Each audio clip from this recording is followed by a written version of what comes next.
Hi everyone, and welcome to Washington Echoes, where we travel back through time. Washington is centrally located within the triangle of Newcastle, Sunderland and Durham in northeast England. Please subscribe now to keep updated with local history in and around the Washington area. I'm Audrey Fletcher, and I'm here today to share with you a short history of George Washington, his royal ancestry and his ancestral home, the Washington Old Hall. Washington Village is the ancestral home of George Washington, the first President of the United States of America. George Washington's great-grandfather, Colonel John Washington, emigrated to Virginia in 1656 from Sulgrave Manor in Northamptonshire. The Washington family had relocated from Washington Manor in County Durham to Sulgrave Manor via Westmoreland, Lancashire, in the early to mid-16th century.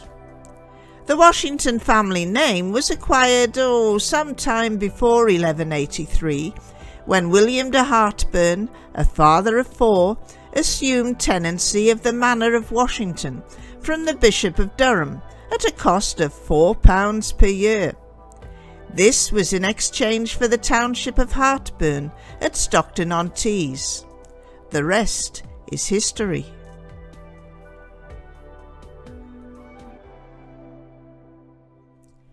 William de Hartburn was born into an influential family descending from the royal lines of both England and Scotland. His 5 times great-grandfather was Malcolm II, King of Scotland, who was born 958, died in 1034, and followed in the steps of a hereditary line of kings of Scotland. To the top left of the screen is a portrait of Malcolm II, King of Scotland, who was a son of Kenneth II and grandson of Malcolm I. He was crowned King of the Scots on the 25th of March 1005 and died at Glamis in 1034.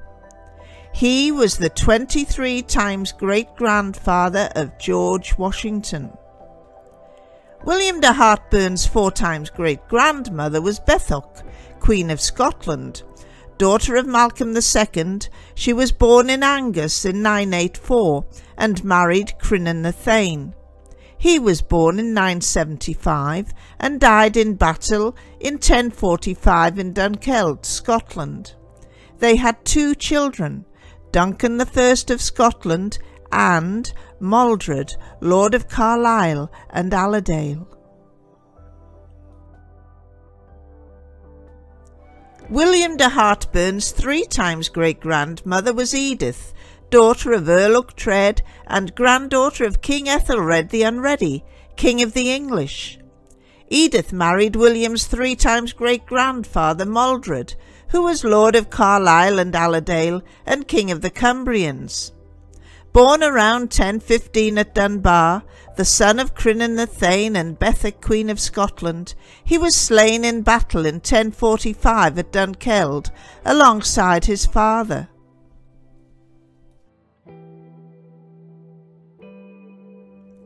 William de Hartburn's 2 times great-grandfather was Gospatrick, a younger son of Maldred, King of the Cumbrians. He is said to have bought the earldom of Northumbria from William the Conqueror. He was created the first Earl of Lothian by his cousin King Malcolm of Scotland. Gospatrick married Princess Ethelreda of England and died about 1074. William de Hartburn's great-grandfather was Gospatrick, Earl of Northumberland and 2nd Earl of Lothian.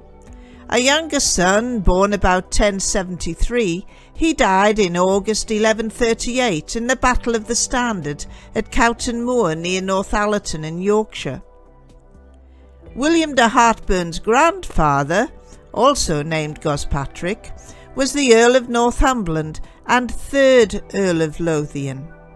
He and his wife Deirdre had 2 sons, Waldeave, and a younger son, Sir Patrick de Greenlaw, and of the Hersal and Offerton. The development of William de Heartburn's ancestral coats of arms is illustrated in the lower half of the screen.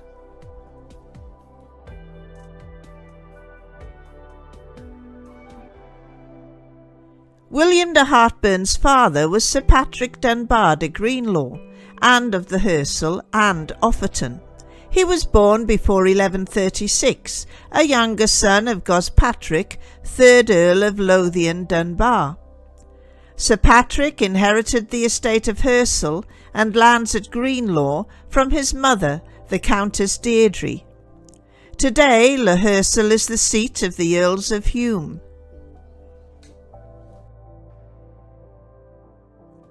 The lands of Offerton stand across the River Wear from Washington, and Sir Patrick possibly inherited these lands from his wife Cicely. In addition, Sir Patrick held Helsington and Westmoreland under William of Lancaster, Lord of Kendal. As was the custom, a younger son was not allowed to hold the same coat of arms as his father or his father's heir, and it was for this reason that Sir Patrick adopted his father's coat of arms, but with a different background colour. In place of red he chose green, to reflect his status as Sir Patrick de Greenlaw. Sir William de Heartburn was the eldest son of Sir Patrick Dunbar de Greenlaw and of the Hersal and Offerton, and as such, upon his father's death around 1188, William inherited a vast estate, which also included Helsington and Westmoreland. However, by that time he was no longer Sir William de Heartburn. Rather, he had assumed the title of William de Wessington. The Wessington family name had been acquired some time before 1183, when William de Heartburn, a father of 4, assumed tenancy of the Manor of Washington from the Bishop of Durham, and this was in exchange for the township of Heartburn. It was to his advantage to accept Washington in exchange for his Stockton lands, since he was already heir to the lands at Offerton, which lie just across the River Wear from Washington. As Sir William de Heartburn, he had 4 children by his first wife, whose name unfortunately is unknown: Walter, William, Marjorie and Agnes. William's second marriage was to Countess Margaret, sister to William the Lion, King of Scotland. Sir William and Countess Margaret shared the same 4 times great-grandparents, Beatrix, Queen of Scotland, and Crinan the Thane. Despite inheriting vast estates from his father, Sir William de Wessington I used Wessington Manor as his principal residence, while he moved between his extensive estates to perform local administrative duties.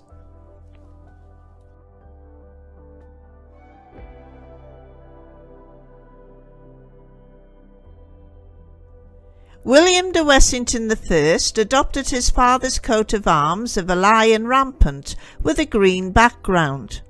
However, his eldest son, Sir Walter de Wessington I, transformed the coat of arms from a lion rampant into a lion passant. Sir Walter de Wessington III, who died in 1318, had reverted to the lion rampant, but with a red lion. Sir William de Wessington IV, sometime before 1346, was using a new and innovative coat of arms, 3 bars with 2 mollets in chief. By the 18th of April 1376, William de Wessington V had replaced the 3 bars and 2 mollets with 2 bars and 3 mollets, as evidenced on a Wessington Blackiston deed. Finally, by about 1399, the Wessington coat of arms had been carved into stone about 3 miles away on the front of Hilton Castle.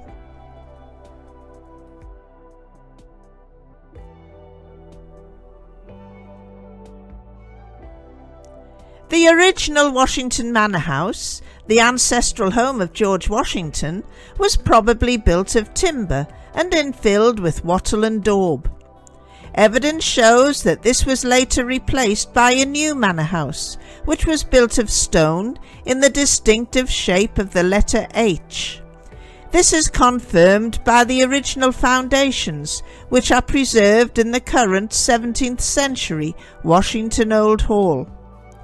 The main entrance was centrally positioned on the northern side of the Great Hall, which itself was flanked by butteries, pantries and great kitchen on one side, and possibly a parlour on the other. This same entrance was retained in the later 17th century building, as seen in the sketch to the left of the screen.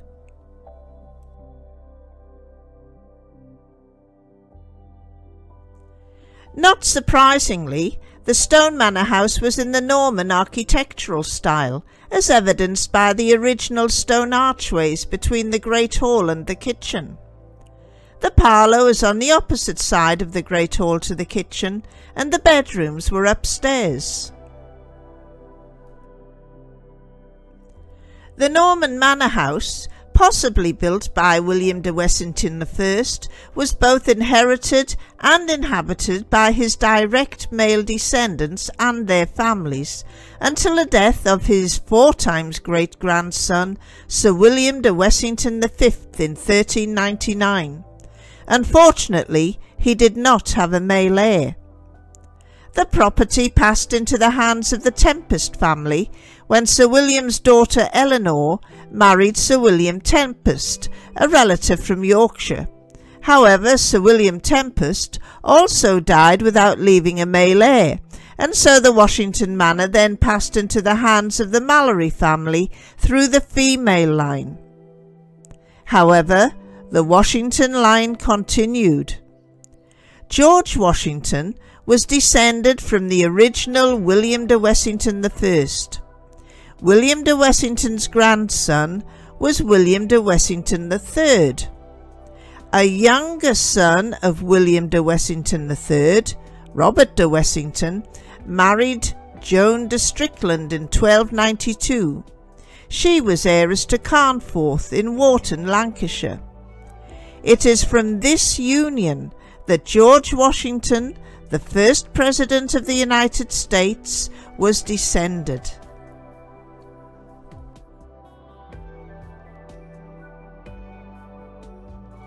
The Washington family took great pride in their heritage, such that when they emigrated to America, they retained their family crest.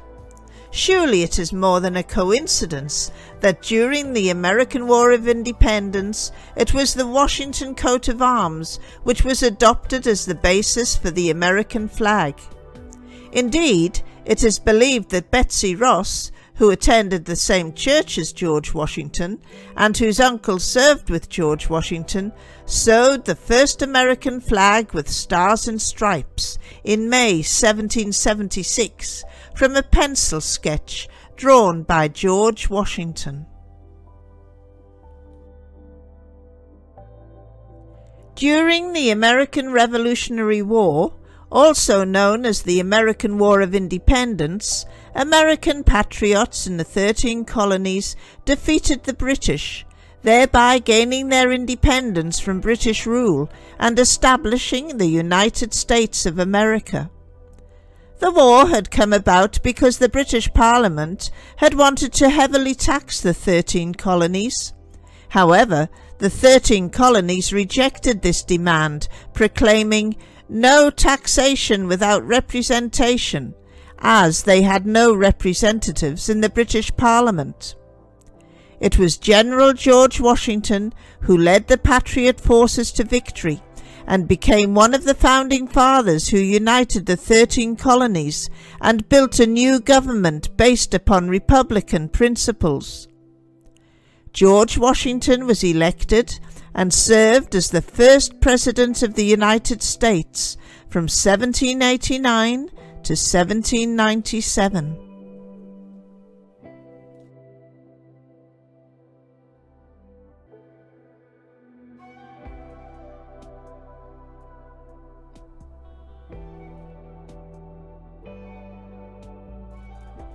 The Norman Washington Village Church was probably built before the time of William de Wessington I. The Lord's Porch on the south side was the burial place for the Washington family and was probably a later addition. Sadly, the church was demolished in 1832 when Washington Village was being remodelled. However, local historian Fred Hill maintained that the dust of generations of Washington is in a known spot under the floor of the present church. John Stowell, who was guide and historian of the present Washington Village Church, explained that the vaults must have been caving in, as the walls of the old church were out of line and considered dangerous. Pillars were going to be put in, but this wasn't thought to be worthwhile. When the old church was pulled down, it is assumed that some of the rubble was used to fill in the vaults. Old flagstones and tomb covers for the vaults were used to flag the nave.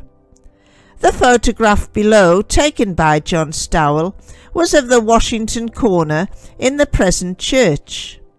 Generations of the Washington family were baptized at this font.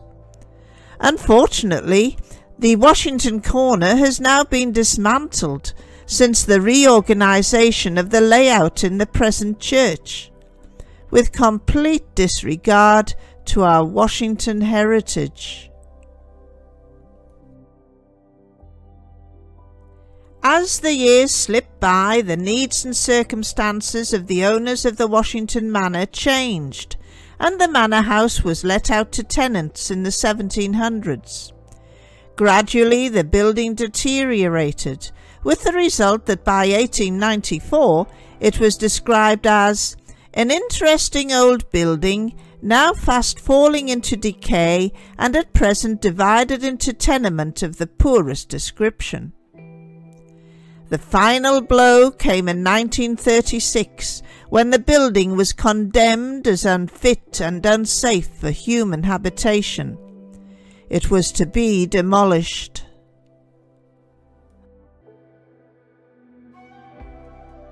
Local school teacher and historian Fred Hill was instrumental in saving the Old Hall from demolition. He was the leading figure in the Old Hall Preservation Committee, which bought the building and the surrounding land. For the funding of the project, the Preservation Society looked to the people of the USA for help. "We want the old building to be a tangible link between the people of America and the people of Britain," Fred Hill said in 1946. Fred Hill's dream was realised on the 28th of September 1955, when the fully restored Washington Old Hall was opened to the public by the American ambassador. 2 years later, it was handed over to the National Trust, who also acquired the lower garden as a gift from Mr. and Mrs. Mothersole.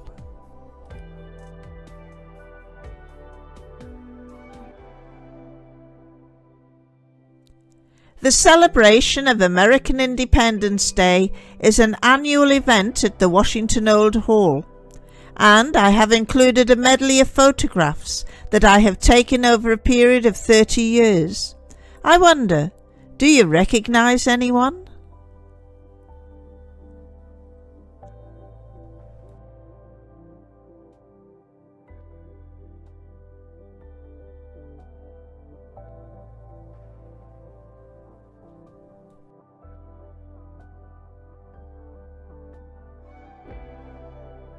We have a shared heritage and historical bonding between Washington Village and the United States of America.